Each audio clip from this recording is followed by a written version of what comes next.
to say a couple of things to try to put the four panels that we had today and last night's keynote address, and then Walt's moving personal testimony, to try to integrate those as best I can. And I think the starting point is the reality that there is a population of our neighbors who are suffering and who are not receiving the care that they deserve. This is a segment of the population who is being disserved by the medical community. They're being disserved by many of the professional associations, they're being disserved by the media, they're being disserved by most of the elite colleges who would never host a conference like this one. And they need people like us, people like the doctors who spoke today, to help them. We need to be part of the solution, finding meaningful responses to people who feel alienated from their bodies, people who don't feel comfortable in their own skin. And this means we need to find ways of combining truth and love, and then effectively communicating that message, and then also finding effective therapies. It's not just enough to know this as an intellectual matter. There actually needs to be ways in which you can help people reconcile those tensions, reconcile those struggles. So let me say a few things about anthropology. This was a topic that came up in all of the presentations. And what runs throughout gender ideology is a rejection that we are embodied beings. And you can, Pat Lee is probably the speaker who most directly addressed this, where he highlighted that there's a body-self dualism at the heart of transgender claims. There's a Gnostic dualism, right, where the real self is something other than a physical body. And what's always been fascinating to me when I've been researching and writing about this is that many of the people pushing this argument, they're also materialists. So they're simultaneously saying the real self is something other than the material body, but only material bodies exist. And when you see a blatant contradiction like that, it suggests that something else is going on. Right? They're not thinking this through carefully and critically, but they're being opportunistic. Right? They're using whatever talking point, whatever soundbite works best, even if they don't actually cohere. There's a chapter of my book where I point to the intellectual contradictions, and I say it's incoherent. And what I mean by that is that the thought doesn't hang together. It doesn't cohere. And to illustrate that, you can ask yourself, I'll ask you some questions, and just think these through. The claim here is that gender identity is your internal sense of gender. What does gender feel like? How can you have an internal sense of gender if you detach it from our bodily reality? Right? The reason that you could say that you have an understanding of yourself as a sexed creature is because we have bodily sexual differences. Right? We're a sexually dimorphic species. But if you reject that, you say, oh, no. Your sex is determined by your gender identity. This was the claim from Dr. Deanna Atkins. It's something that Mary Hassan referred to last night, something that Dr. Michelle Curtella referred to this morning. What is it that you have this internal sense of? And so here's a question. What does it feel like to feel like a woman? Do all of the women in this room feel the same way? Have you all talked to each other to compare notes, to see how you're feeling? And is that what makes you part of the classification woman? That it's a certain feeling, that you all have some internal sense of womanliness? And if that's the case, how would I know if I was feeling like a woman? Right? I mean, here there's an epistemol. The earlier question was more of an ontological, metaphysical question of is womanliness a feeling? If it is, how would I know that I was feeling it? Right? There's also an epistemological problem here, a knowledge problem. Thomas Nagel has a famous essay titled "What's It Like to Be a Bat?" And he's like, we have no idea because we don't have sonar, and we're not embodied as bats. We're embodied as humans, and so we lack that qualia. Right? The philosopher's kind of expensive word for this first-person incarnate embodied knowledge. I have no idea what it feels like to feel like a woman. How could I have that knowledge? But now we're going to shift to another metaphysical question. why should feeling like a woman, whatever that is, so let's say we could answer the question of what it is to feel like a woman, and let's say I was feeling that way, why would that make me a woman? Right? Our feelings don't determine reality on any other question. Right? Who were the doctors and scientists and politicians that went along with Rachel Dolezal, the white woman who felt like she was black and who identified as black and who was running the local NAACP chapter? Right? When the media exposed her, no one's like, oh, she's transracial. Right? That wasn't the response. Oh, she's a black lady trapped in a white lady's body. That wasn't the response. So why is it that we could say that our feelings determine reality on questions of sex and gender? Most of formation, human formation, moral formation, intellectual formation, is about conforming our thoughts and our feelings to reality. Right? This is something that Augustine was very sensitive to, that we have misplaced desires, fallen desires. Our emotions aren't properly formed. Our thoughts and our feelings can be misguided. And so this is why it's not surprising that medical attempts to do the impossible, to transform reality in accordance with misguided thoughts and feelings, don't bring the wholeness and the happiness that patients are looking for. Rather than trying to do what's impossible, transform reality, including the reality of my own body, in accordance with my misguided thoughts and feelings, the advice that Dr. Josephson gave us was that we should actually try to do what is possible, to align our thoughts and our feelings with reality, including the reality of our embodiment as male or female. And that's what a qualified therapist, a qualified psychologist or a psychiatrist, someone like Dr. Josephson, would be doing with a patient who is experiencing a gender identity conflict. So what's happening to children right now? I want to say a couple of words about what we've learned about children, is that the official standard of care that's been promulgated by the various gender experts says that a child as young as 2 or 3 years old, if they're persistent, insistent, and consistent, should be allowed to socially transition, be given a new name, a new pronoun, a new wardrobe, access to new bathrooms, locker rooms, athletic teams. Then as that same child approaches puberty, he or she should be placed on puberty-blocking drugs to prevent them from going through puberty in the wrong body. As that child ages, the official recommendations say 16. Increasingly, doctors are doing it at 14. There was an NIH-funded study that just last week, through a Freedom of Information Act request, it was revealed that they are now performing this on 10-year-olds, the administration of cross-sex hormones. So giving girls, 10-year-old girls, testosterone, 10-year-old boys, estrogen, to try to mimic the pubertal development of their gender identity, right? To masculinize that girl, to feminize that boy. And then the fourth step, something that Dr. Lappert spoke about, is the sex reassignment surgery. The current standards say that you should wait until children are 18. Increasingly, this is happening on 16-year-olds. There was a study performed at one of the UC system schools, University of California, and it was a study showing how great sex reassignment surgery is supposed to be. And it was one of those snapshot studies that only looked 1 or 2 years after the surgery. But when you looked at the raw data, what it revealed is that there were 2 12-year-old girls who had had double mastectomies performed on them as part of this study. And then there were several 13-year-olds, 14-year-olds, 15-year-olds. So this is happening to children, to young people. And the argument here from the gender experts is that they are cognitively capable enough to know the real gender identity that they are asserting, and therefore their real gender identity should be affirmed. So they're no longer using the terminology of a sex reassignment procedure. They're not saying that it's the reassignment of sex. They're saying it's, at first they were going to say that it was sex or gender confirmation surgery. You were confirming it.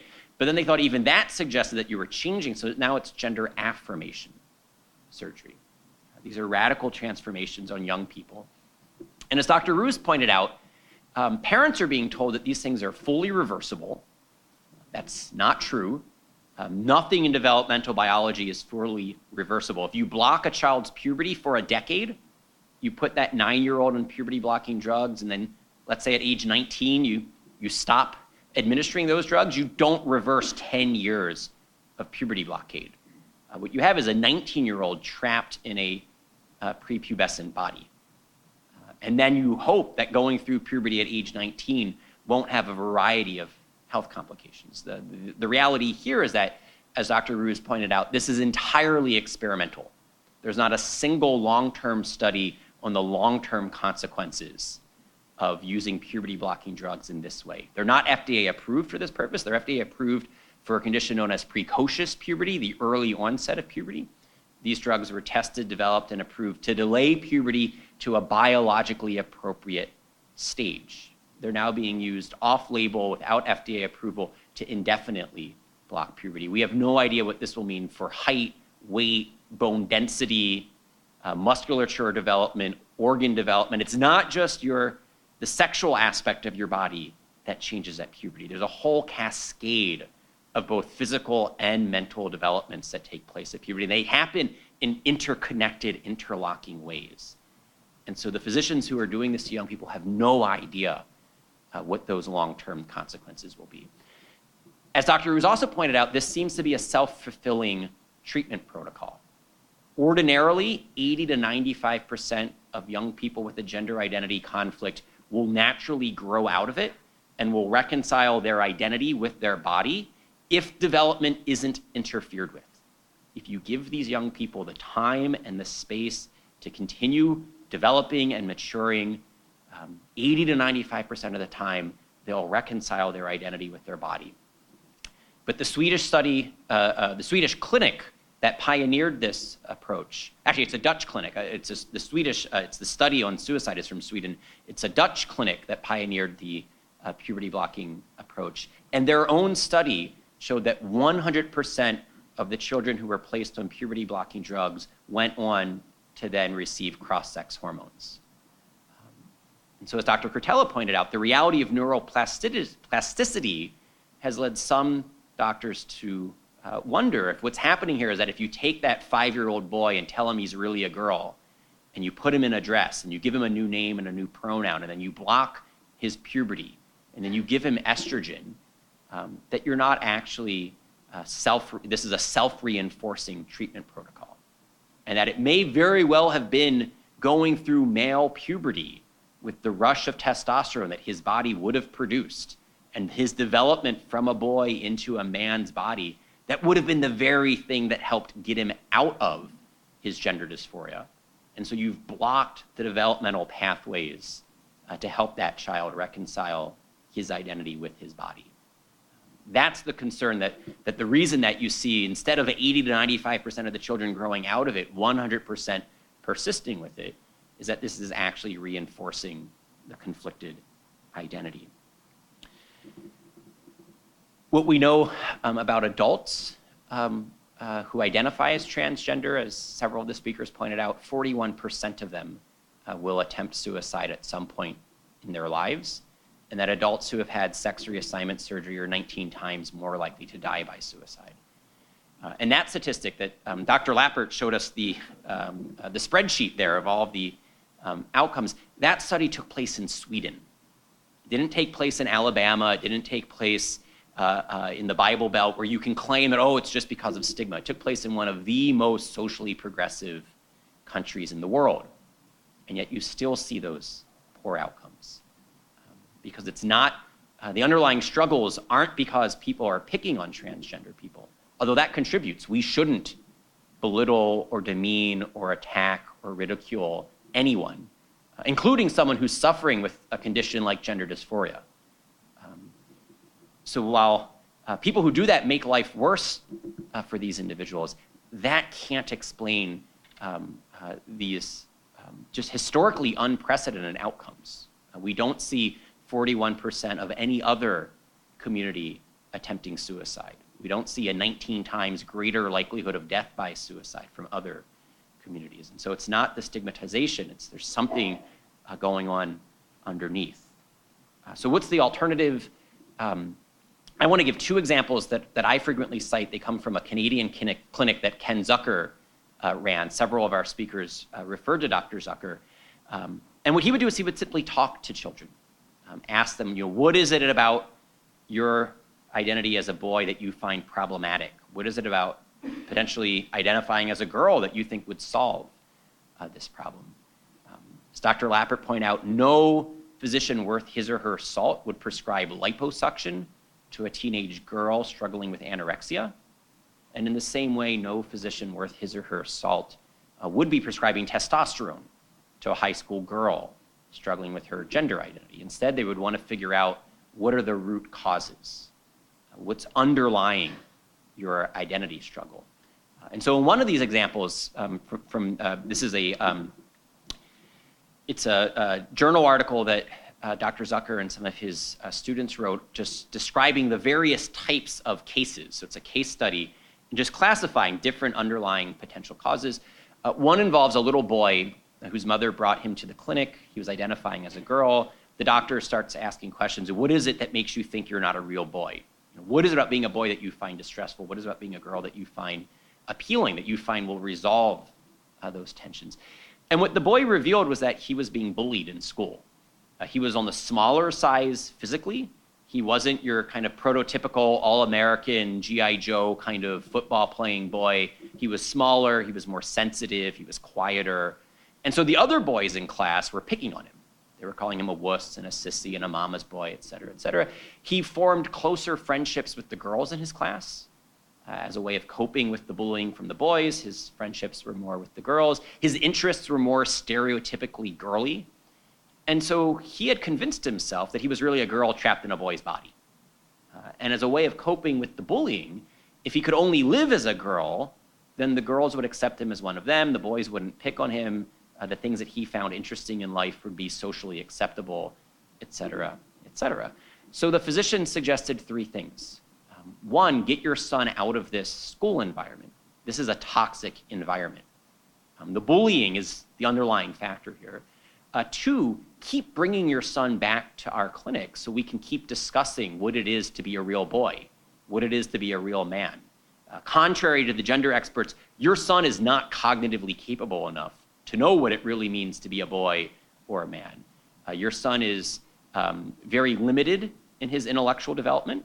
He's going off of stereotypes, and he's going off of his limited human experience.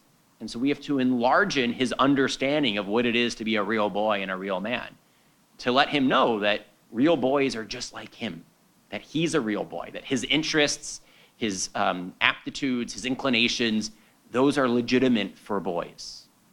And then lastly, what they suggested is that precisely because I think this was an 8 or 9-year-old, he's not cognitively fully developed, he needs to experience this. We're embodied beings. We don't just need to talk to a child about what it is to be a real boy. The suggestion here was find your son a peer group, find him a play group with boys just like him, so he can have direct experiential knowledge that he's a real boy. Find him some other boys who are smaller physically, who are more sensitive, who are more considerate, so your son can know that real boys don't have to be jerks. Because what he was going on was the stereotypical understanding of what a real boy is. Because he's not a jerk, he must be a girl trapped in a boy's body. So the parents did those three things, and then a year later, their son was readily identifying as a boy again. They spared their son a lifetime of dependency on the endocrinologist and the estrogen treatments. They spared their sons a lifetime of struggles with those underlying anxiety and sense of alienation. They spared their son the risk of a 41% likelihood of attempting suicide. Right? This is what we could be doing as a culture to respond to the situation of people struggling.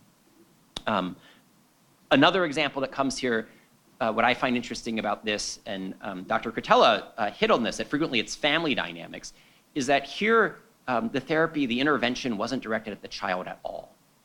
You have a young boy identifying as a girl, mother takes him to see a therapist. During talk therapy, the therapist asks, why is it that you think you're a girl? And he says, mommies love little girls more than they love little boys. And so that sentence pricked the ears of the therapist.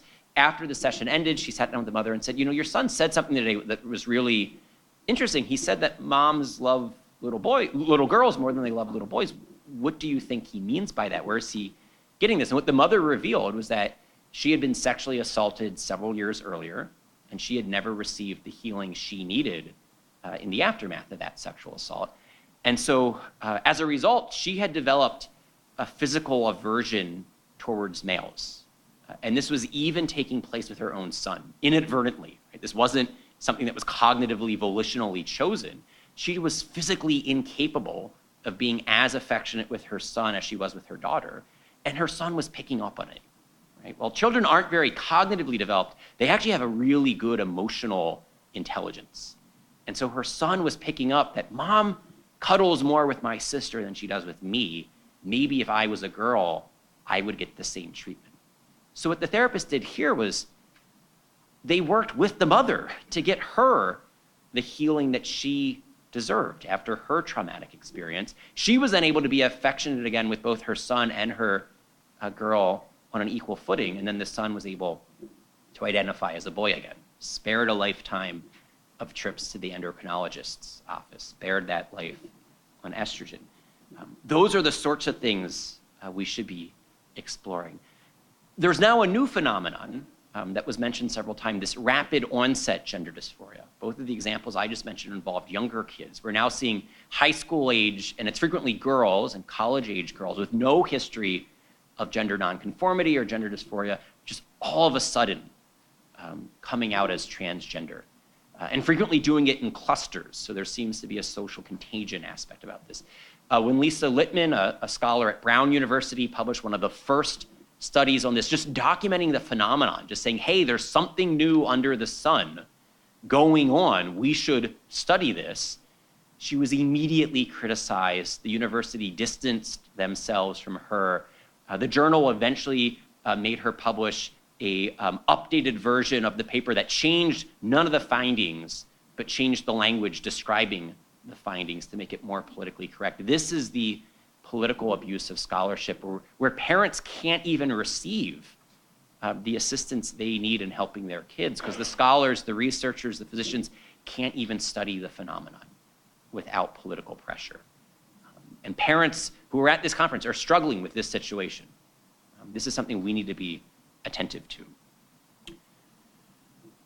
Let me say a little about culture, a little about law, and then I'm going to wrap up my remarks and we'll welcome the student panel. Cultures cultivate. That's part of what a culture is. It cultivates something. Cultures cultivate nature. They cultivate human nature.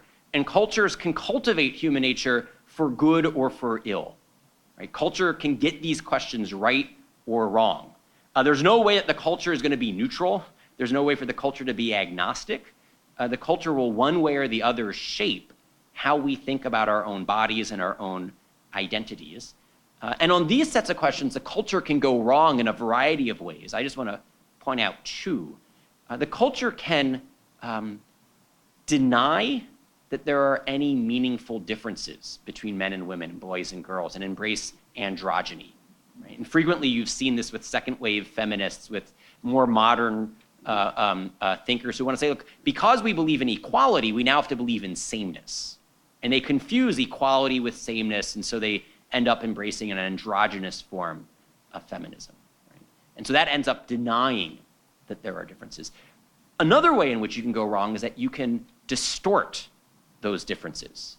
You can overstate them, and you can have very narrow and rigid sex stereotypes. And communities that engage in this can frequently make gender dysphoria worse for people. Because imagine if you are part of a community that has very rigid expectations of what a real boy is supposed to be like, and you don't fit into that category. Right? You can see how going wrong in that direction can make things problematic. So those are the two. You think in Aristotelian, you have two vices, right? It's not as if a virtue is opposed to one vice. The virtue is the mean between two extremes. And so the two extremes our culture needs to avoid is distorting and denying. And so what we want to do is we want to cultivate the differences between boys and girls, men and women that make a difference. And then we want to channel those towards the human good that's at stake here, which is courtship, marriage, procreation, family life. That's why we're embodied as male and female. Now I'm forgetting which speaker it was, Dr. Lappert again pointed out, we each only have half of a reproductive system. Right? And the reason that we're each embodied with half a reproductive system is to unite as one flesh. And so what our culture would want to do is to cultivate a trajectory of boy to man to husband to father, girl to woman to wife to mother, and have a variety of cultural and social practices that helps nurture that trajectory. Because navigating that trajectory is hard for anyone.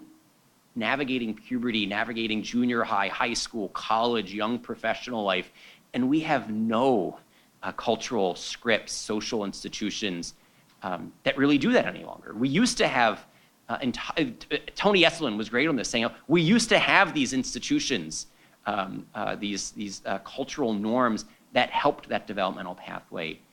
Now we don't. So that needs to be worked on.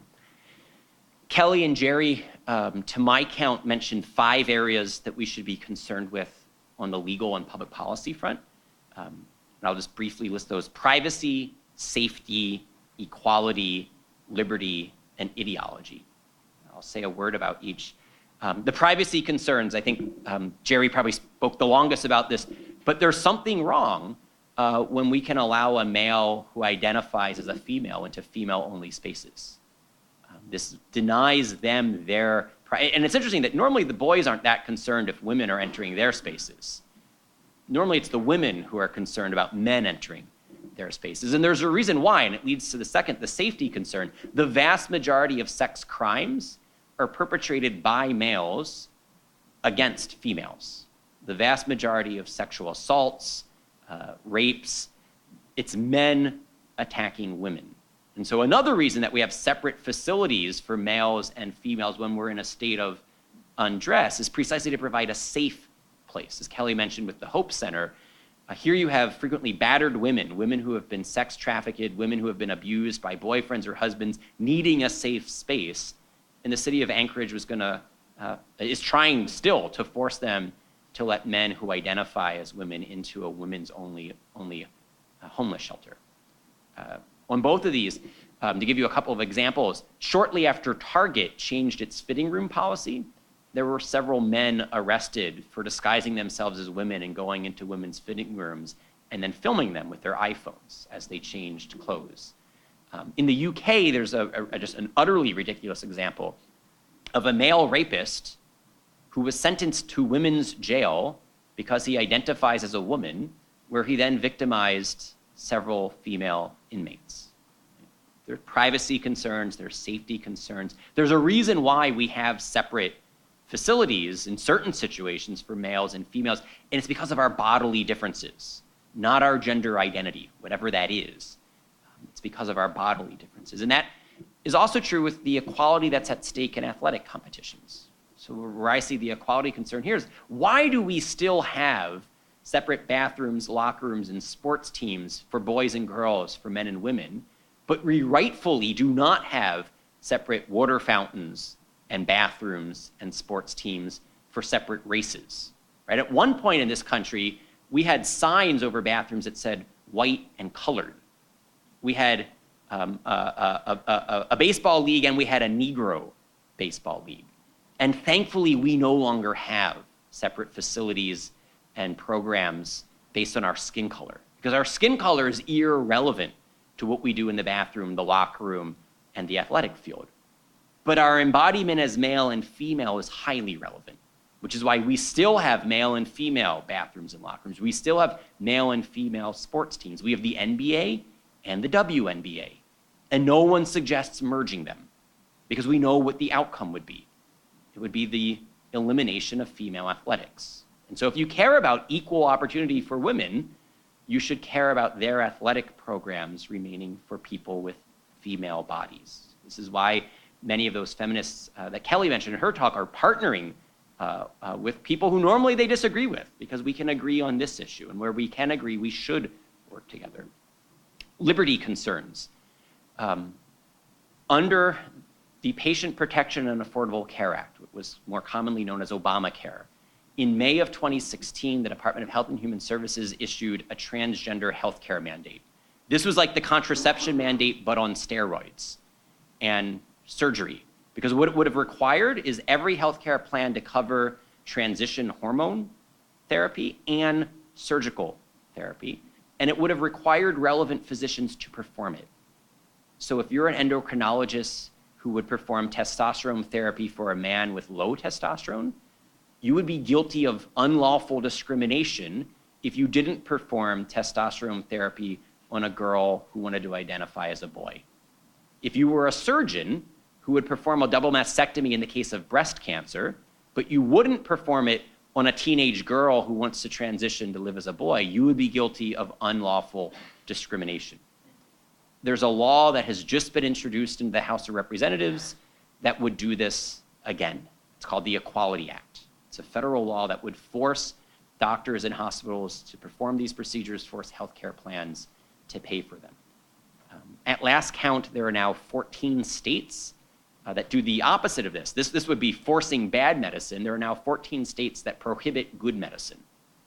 Dr. Josephson would lose his medical license in 14 states if he worked with a minor trying to help that minor reconcile his or her identity with his or her body. They call it conversion therapy if you try to help a boy identify as a boy. But if you give that boy estrogen, and if you remove his genitals, that's called affirmation therapy. This is Orwellian. It's an abuse of language and it's abuse of people's bodies. And then lastly, there's an ideological concern. What will be taught as the truth at your local school?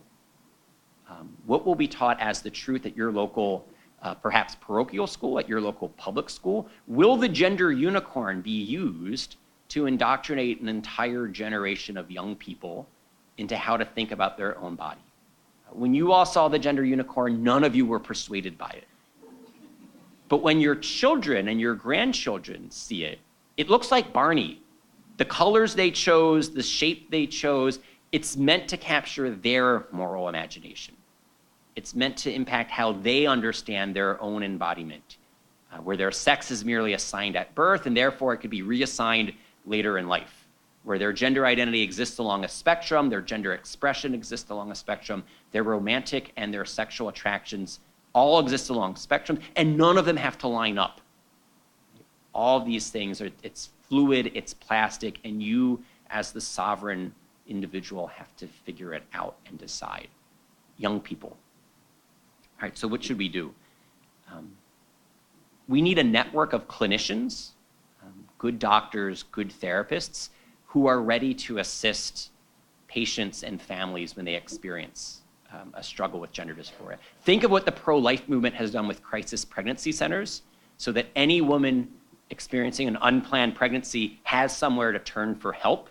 We need to develop that for children, for adolescents, for adults who are struggling with their gender identity and have nowhere else to turn. There are now 51 pediatric gender clinics. We need to be creating a network of physicians, therapists, doctors, who we can recommend to patients. We're then going to need to develop new subspecialties in the medical care of people who are detransitioning. I think the sad reality is that 10, 15, 20 years from now, there's going to be a new patient population of people who are currently transitioning, who 10, 15, 20 years from now are going to realize what Walt realized 8 years after Walt transitioned. And they're going to need help from surgeons to undo as much as possible that can be undone of their surgical transition. They're going to need help from endocrinologists because, again, once you removed your own sex hormone producing organs and you want to go back, they don't grow back. And so you're going to be dependent on the endocrinologist one way or the other. And so we're going to need to have entire teams of people ready to assist them, and then especially mental health professionals. Imagine how difficult it's going to be transitioning, realizing you've made a mistake, and then detransitioning. And we're going to need a network of people to help them.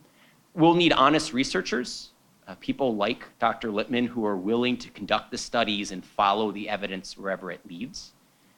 We're going to need people willing to speak publicly.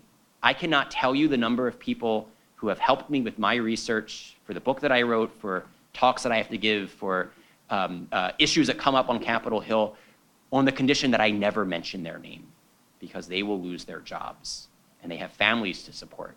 And so we're going to need to create institutions that can protect these people financially. give them the freedom to speak the way I can. I have great freedom because I will not lose my job. The Heritage Foundation will not punish me so long as I speak honestly, so long as I have the facts, the figures, the evidence to back up what I'm saying. A lot of people don't have that luxury. If they say what is true, their home institutions will punish them. Many, if not all, of today's speakers have already experienced that one way or the other. There is a cost to speaking the truth the way that you heard it spoken today. And as I'm going through the list, more or less everyone I know who spoke here has paid a price, personally and professionally. We're going to need help from pastors, from priests, from pastors. There's a whole pastoral care element to this. Think of something like Project Rachel's Vineyard, helping the pastoral care of women after abortion. Think about what the Sisters of Life do. We're going to need that same pastoral care for people with gender dysphoria, people who have transitioned, people thinking of detransitioning. And we're going to need lawyers, because anyone who's doing anything authentically truthful and loving will have a target on their backs. And so we're going to need the law professors thinking the long-term legal strategy, and we're going to need people like Kelly and ADF representing these people in court, because that's the sad reality, is that this is happening. And then we'll need some public servants, some politicians willing to do what's not always politically popular. People who have paid already. The governor of North Carolina, because he took a stand on not allowing gender identity-based access to school bathrooms and locker rooms. The Obama administration issued a transgender bathroom mandate. The Trump administration rescinded it.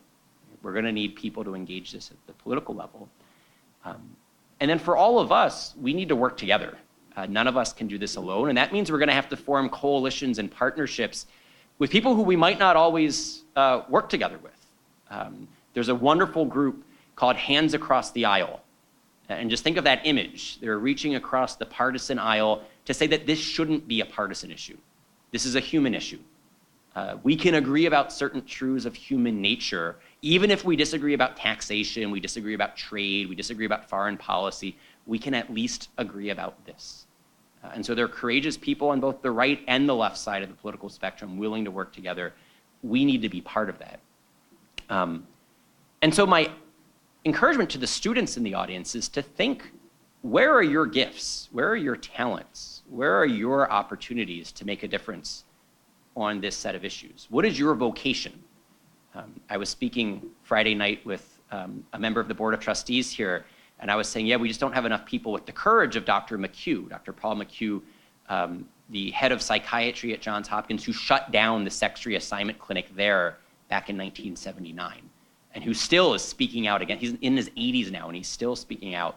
And I said, we just don't, and she said, it's not just the courage, we also need people who are obedient to their vocations. And so that's the challenge here, is not everyone's going to have my vocation. Thank God.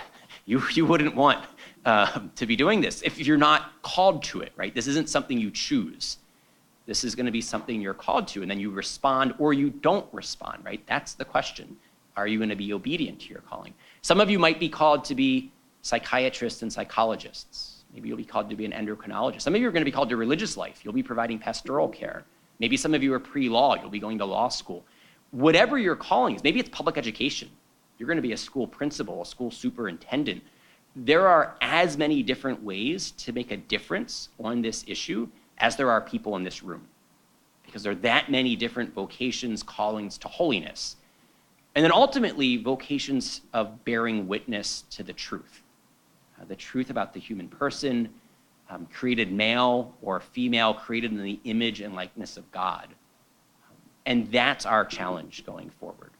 How do we defend that image bearer? How do we defend the Imago Dei? How do we support and encourage people to embrace the truth about themselves and to find the healing and the wholeness that they deserve?